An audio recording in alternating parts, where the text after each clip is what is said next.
আগামী ২৬ এপ্রিল শিলচরে এক বিশাল প্রতিবাদী মিছিল এবং বিক্ষোভ কর্মসূচির ডাক দিয়েছে মহিলা মোর্চা। মহিলা সংরক্ষণ বিলকে কেন্দ্র করে রাজনৈতিক উত্তাপ ক্রমেই বাড়ছে। লোকসভায় সংবিধান সংশোধন সংক্রান্ত ১৩১তম বিল তথা নারী শক্তি বন্ধন অধিনিয়ম পাশ না হওয়ায় কংগ্রেস এবং বিরোধী দলগুলির ভূমিকার বিরুদ্ধে এবার পথে নামতে চলেছে বিজেপি কাছাড় জেলা মহিলা মোর্চা। আজ বুধবার শিলচরে অনুষ্ঠিত এক সাংবাদিক সম্মেলনে এই কর্মসূচির কথা আনুষ্ঠানিকভাবে ঘোষণা করা হয়েছে।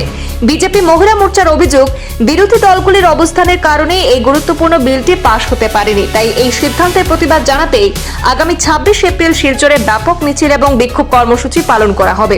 মহিলা মোর্চা নেতৃত্বরা স্পষ্ট করে জানিয়েছেন, নারীর অধিকার এবং রাজনৈতিক অংশগ্রহণ নিশ্চিত করার দাবিতে তাদের এই আন্দোলন আগামী দিনেও আরো জোরদার করা হবে। তো সরকার ২০২৩-এ মহিলা বিল পাস করেছে। সরকার পাস করে সরকারের অনেক চাপ এসছে, মানুষ প্রশ্ন করে, বিরোধীরাও বলেছেন যে কেন এখন হচ্ছে না।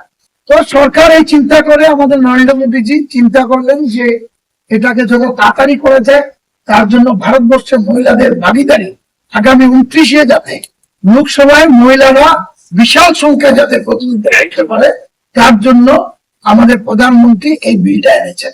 বিগত কংগ্রেস আমলে সেই দিকে কোনোদিন নজর দেওয়া হয়নি। সংসদ কিভাবে বাড়ানো যায়, বিধায়ক কিভাবে বাড়ানো যায়, তার দিকে কংগ্রেস কোনোদিন চিন্তা করেনি। ভারতীয় জনতা পার্টি চিন্তা করেছে যাতে ভারতবর্ষে ৮৫০ সাংসদ হতে পারে, আসাম অ্যাসেম্বলিতে যাতে ১৮৯ জন বিধায়ক হতে পারে। আজকে বরাক উপত্যকা আমরা ১৩ থেকে ২১ জন বিধায়ক হতে পারবে।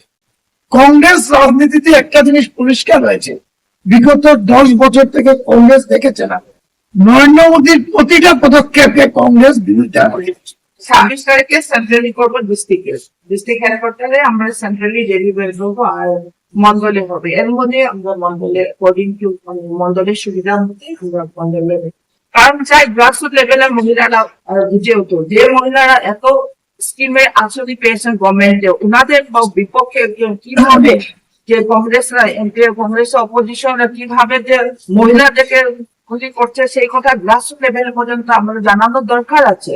গত ১৬ তারিখে নারী শক্তি মহিলা মোর্চার তরফ থেকে আমাদের আজকে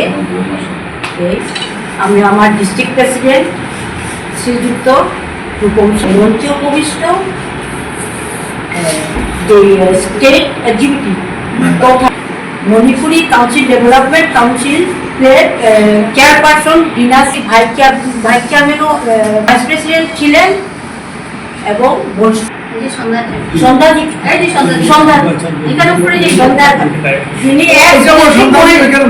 ডিস্ট্রিক্ট এক্স মহিলা মোর্চা প্রেসিডেন্ট ছিলেন। শ্রী নরেন্দ্র মোদীজির নেতৃত্বে ১৬, ১৭ ও ১৮ এপ্রিল দিনব্যাপী সংসদের বিশেষ অধিবেশনে নারী শক্তি তথা নারী শক্তিকে রাজনৈতিক ক্ষেত্রে ব্যাপকায়ন এবং সম্মান নিশ্চিত করে একটি উন্নত ভারত। আমরা সকলেই অবগত যে দেশের মোট জনসংখ্যার প্রায় অর্ধেকই নারী, তবু দীর্ঘ